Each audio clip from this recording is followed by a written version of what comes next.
Christmas Eve, while every family gathered around warm dinner tables, I, Tessa Langford, was kicked out of mine for daring to speak the truth.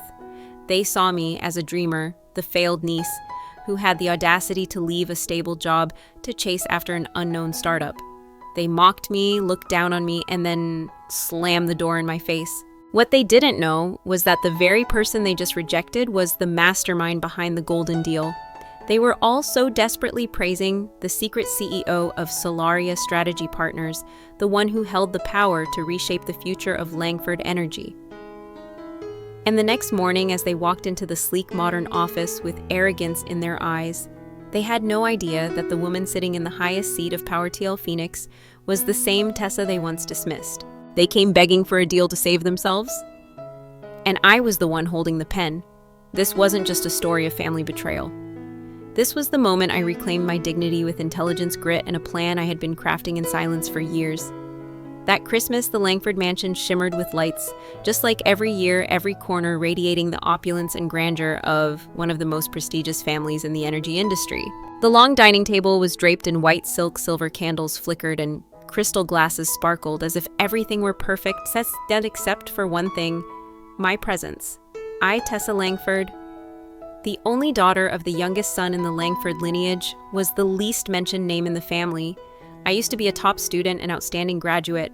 People once said I had potential, but because I chose not to follow the family legacy and instead pursued a small startup, my relatives saw me as a traitor. My awkward smile barely had a chance to fade before the sneers came flying.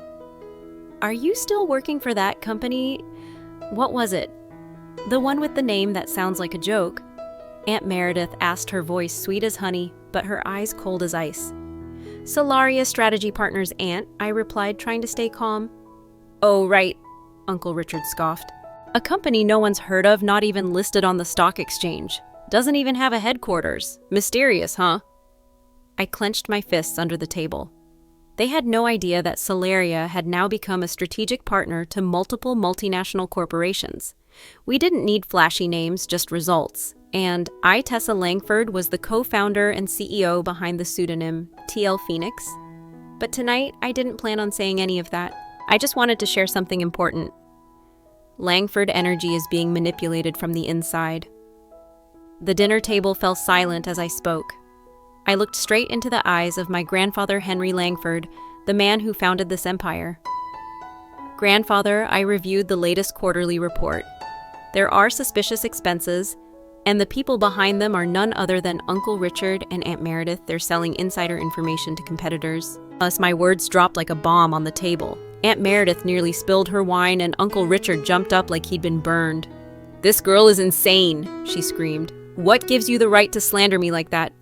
"Who do you think you are?" Uncle Richard shouted, jabbing a finger at my face. "You left the family to work for some garbage company? What right do you have to judge anyone here?" I looked to my grandfather, hoping he would defend me, or at the very least ask for an investigation. But he just stared at me coldly, then turned to the butler. "Escort her out. Immediately." I was stunned. They didn't want the truth. They chose to believe smooth talkers and flatterers over the one granddaughter who dared to speak up. I stood heart-aching, but I didn't cry. I walked out of the Langford mansion on Christmas Eve alone in the cold snow. But as the door closed behind me, I knew one thing for sure: the door to my family had shut, but the door to my destiny had just opened. I returned to my small apartment, no shimmering lights, no lavish banquet. But I had my laptop, my conviction, and a grand plan that was finally ripe. The next morning, my phone buzzed. It was a call from Solaria's strategy board. "TL Phoenix, they've reached out. Langford Energy wants to negotiate."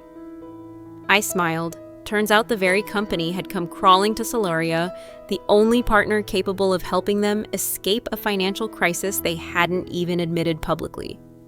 And the greatest irony, they had no idea that I, Tessa, the girl thrown out of the dinner, was the one who now held their future in my hands. I requested that the meeting be held in Solaria's own tower, a sleek, high-rise building where I walked in, not in a simple dress, but in a sharp black suit with the TL Phoenix emblem shining on my left chest. When my family walked in, they still didn't recognize me. They bowed their heads, asking for a partnership, singing praises of TL Phoenix, the mysterious strategic genius. But when I lifted my head, took off my glasses, and looked them straight in the eyes, the room fell into stunned silence. "We meet again?" I said calmly. "This time you need me." No revenge, no anger. The truth and strength spoke louder than anything.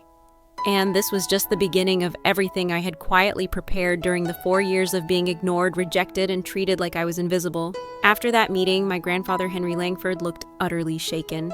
He stared at me, then back at the business card on the table that read TL Phoenix, as if he had never seen me before in his life. In just a few short seconds, the power he had held all his life wavered. Not because of the market, not because of competitors, but because of the granddaughter he had once coldly cast out of the Christmas dinner. I didn't say anything else. The figures, the solutions, and the restructuring plan my Solaria team and I presented were enough to make them understand without me, Langford Energy would collapse within 6 months. The meeting ended. My family left the room without asking another word. Aunt Meredith trailed behind her eyes, avoiding mine.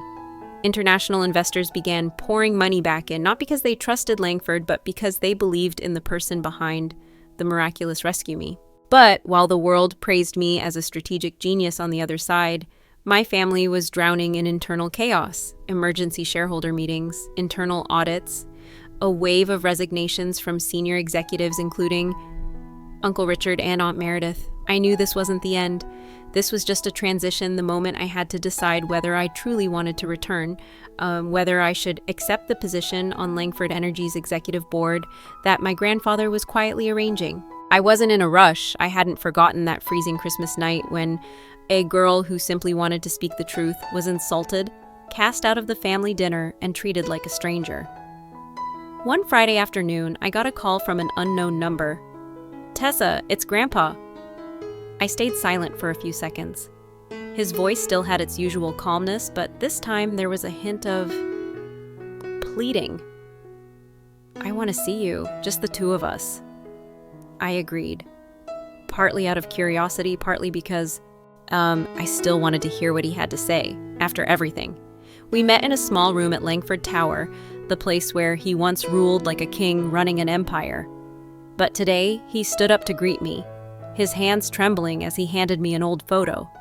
"You look like your grandmother, more than I ever realized." I looked at the picture, a young woman with a proud gaze standing beside him on the day the company was founded. He looked at me and slowly said, "I used to blindly believe in tradition, reputation, and power, but you've shown me that something else matters more: vision, truth, and determination." I didn't reply. He opened a drawer and took out a document. "The board wants you to take the position of Global Strategy Director, but I want more. I want to hand over all my shares to you, all of them." My heart stopped. His entire life, his whole empire. Now he wanted to place in the hands of the granddaughter he once cast out of a holiday feast. "I don't need this family to pay," I said softly. "I just want them to learn the lesson that the truth can't be denied forever, that no one should be judged just because they don't fit someone's expectations." He nodded, eyes red. "Then please, don't turn down the position, Tessa. Not for me, but because you deserve it." I looked at him, emotions flooding in. I didn't know whether he was being sincere or just afraid of losing the company's savior. But whatever his reason was in that moment, I knew I had won. Not through power, not through revenge, but by staying true to who I am and letting success speak for itself. After that meeting, I returned to the Solaria office where my team was busy preparing for 3 major upcoming deals.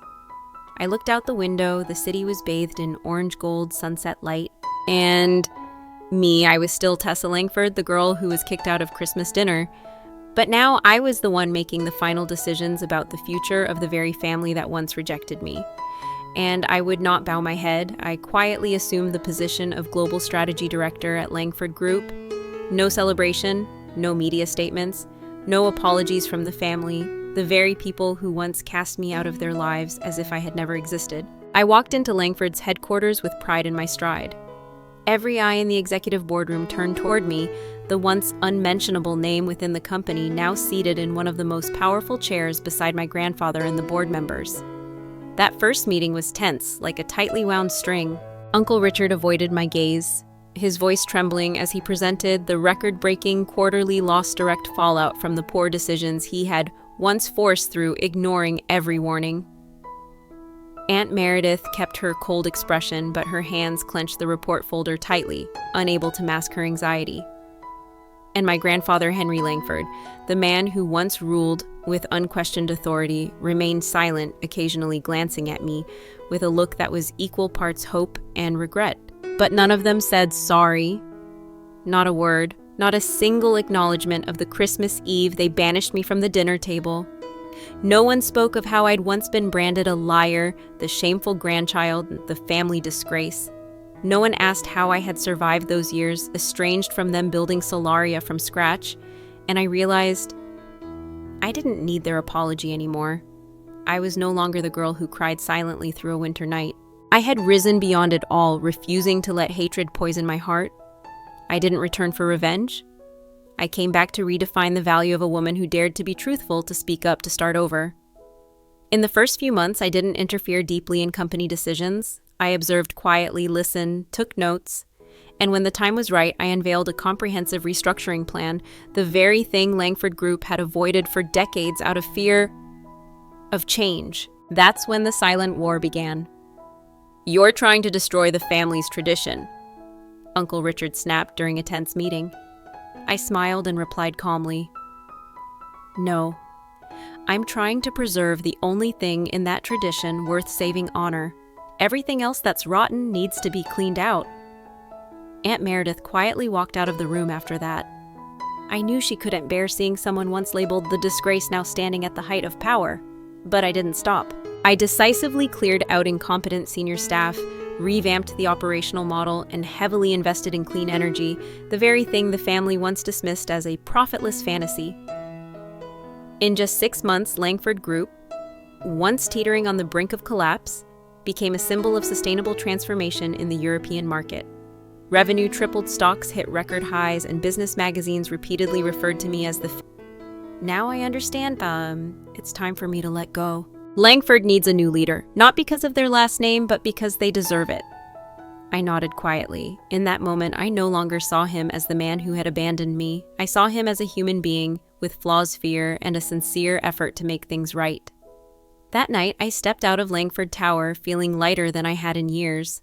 Behind me was an empire being rebuilt, not on the legacy of ancestors, but on the real capabilities of a new generation. I didn't need their apologies, because my success was the most powerful response. Once stripped of my place now, I was the one they invited back, without a single sorry. And somehow, that made the victory even more complete. The plane landed quietly at London Airport on an autumn afternoon. I returned not for work, not for fame or another honor, but because something inside me urged me, a vague call light as the wind, but impossible to ignore. For the first time in 12 years, I stepped into the Langford family home. The same tall black iron gate, the neatly trimmed rose garden. The place where as a child, I used to sneak out and cry after every unjust scolding. But today, everything was just a faded picture in my mind. I was no longer the girl I once was. The door opened. The old butler, Mr. Miller, now with white hair, stared at me in disbelief. "Miss Sophia, you've really come back?" I smiled softly, as gentle as the breeze. "I'm just stopping by. As a guest." He led me down the familiar hallway where once hung a large portrait of my grandfather, now replaced by a portrait of Uncle Richard. I didn't feel sadness, only time is strange. It can erase traces once thought irreplaceable and put forgotten things back in their rightful place. In the living room, I met my mother. She was much thinner than before. Her eyes no longer sharp with power, but quiet and weary, like old age slowly gnawing away the memory of a mother who once chose silence before her daughter was pushed into the abyss. We sat facing each other, no tears, no anger, only a long silence between two women, once blood, now torn apart by silence and betrayal. Mother spoke first. "I read the news. I see you've become very successful." I nodded gently. "I'm happy for you," she continued. "But I know this comes too late." I didn't answer right away. I looked out to the garden, the lavender bush I once planted. It had long since withered. Then I said slowly, "I once thought I would never come back. I wanted to spend my whole life proving you wrong for not believing me. But now, I don't need to anymore." Mother lowered her head, tears quietly falling. I saw her shoulders tremble slightly, like the times she once held me when I had a fever. But this time, I didn't need to be held. I stood up, stepped closer, and placed my hand on her shoulder. "I've forgiven you, Mom. Not because you asked for it, but because I don't want to carry those wounds any longer." I saw her nod softly, still silent. Some regrets need no words, some cracks cannot be fixed, but we can live with them together as an inseparable part of life. On the way back to the hotel, I walked past the street where I had to sell handmade pastries to get by after being kicked out. The old shops had changed owners, but I remembered every brick, every lamppost. Memories played like slow-motion films, but this time I didn't cry. I felt proud. I had survived. I hadn't let the past crush me. I didn't succeed to seek revenge, but because I wanted to live a worthy life, one not defined by accusations or others' silence. That night, I wrote a single line in my journal. "I no longer need to prove anything to anyone. I am me, and that is enough." Years later, when I stood speaking at an international women's rights conference, someone asked, "If you could go back to the moment you were falsely accused, would you do anything differently?" I smiled. This question had troubled me for years. But now I knew my answer, no, because without those wounds, there wouldn't be the me of today. I wouldn't change anything because every pain, every loss, shaped a strong, kind, and independent Sophia. I don't succeed to take revenge, but to live true to my values. The room was silent. Then a long applause erupted. But this time I didn't need it to confirm my worth. I just smiled calmly, like sunlight after the rain, because I know my journey didn't start in the spotlight, but in the deepest darkness, and it was I who lit my own path.